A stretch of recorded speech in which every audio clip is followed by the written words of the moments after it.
Idol, may tanong lang po ako, baka pwede mong gawa ng content sa next video mo. Bawal ba talagang mabasa yung electrode ng tubig? Anong mangyayari, Idol? Yun mga idol, testingin natin yung request ni idol kung ano ba yung pagkaiba kapag yung electrode ay nabasa at sa electrode na nananatiling tuyo or dry. Sige, ito yung electrode idol, 6013. Ayan, check natin yung isa. Okay, ibasahin natin, laban natin sa tubig. Ayan, kasi bakit daw binabawal na mabasa yung electrode? Kapag daw weldingin naman daw welding naman daw. Tingnan natin yung mga idol kung ano ba yung pinagkaiba nung basa at hindi basa. Ayan mga idol.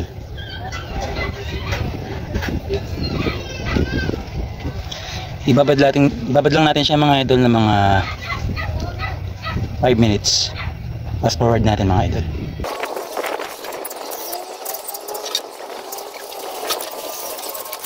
Ayan mga idol, kunin na natin to. Ayan ha. Ayan mga idol, basa siya.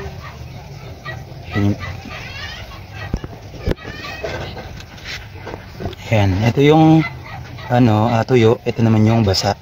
Ayan, testing na natin mga idol kung ano yung pinagkaiba ng electrode na kapag nabasa at dun sa electrode na hindi nabasa. Okay? At syempre mga idol, unahin natin yung tuyong electrode. Painitin muna natin. Ayan. Bali yung ampere ko dito mga idol is 85. Try natin to. Ito yung electrode mga idol.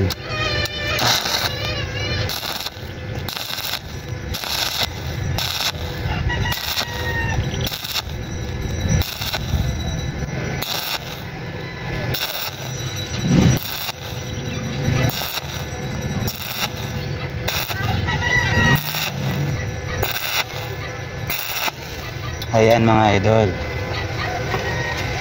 At syempre, i-testingin natin yung basang electrode. Ito na mga idol, may tubig pa yan.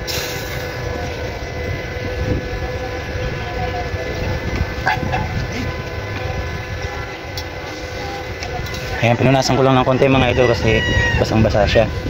Pero absorb niya pa rin yung tubig. So ngayon, ito nga yung tinatanong ni sir, kung kailangan ba daw talaga na tuyong-tuyo yung electrode na gagamitin kapag mag-welding tayo mga idol. Okay, panoorin natin ng mabuti mga idol. Painitin muna natin. Medyo malagkit. Same lang sila ng ampere mga idol ha. Okay, test na natin to.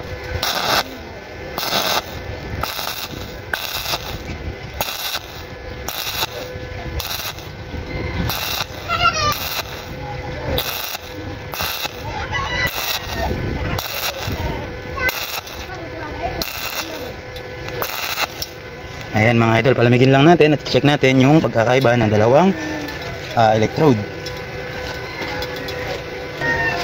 At syempre mga idol, alisin natin ng slag. Unahin natin itong yung electrode na pinag-weldingan. Try natin mga idol. Nakapit Ayun, okay naman siya.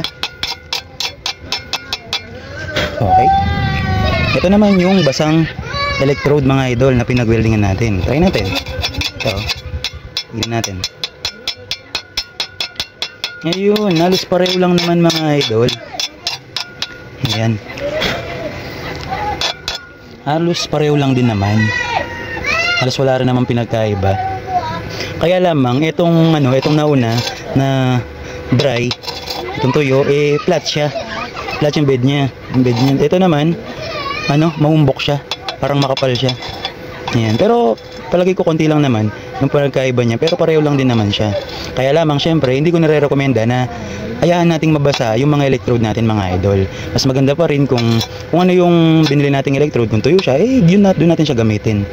Ayun lamang mga idol, at salamat po dun sa mga nag-comment at syempre dun sa nag-request. Ayan idol, okay na po at na-testing natin. Pwede naman po siya pero hindi natin siya inire-recommenda na hayaan nating basa yung ating electrode. Maraming salamat po, at sa mga magre-request, comment lang po kayo sa baba. At syempre huwag niyo pong kakalimutang i-share itong video para malaman din ng iba, mapanood din ng iba, at nakatulong din po kayo sa amin. Maraming salamat po, pa-follow po and share.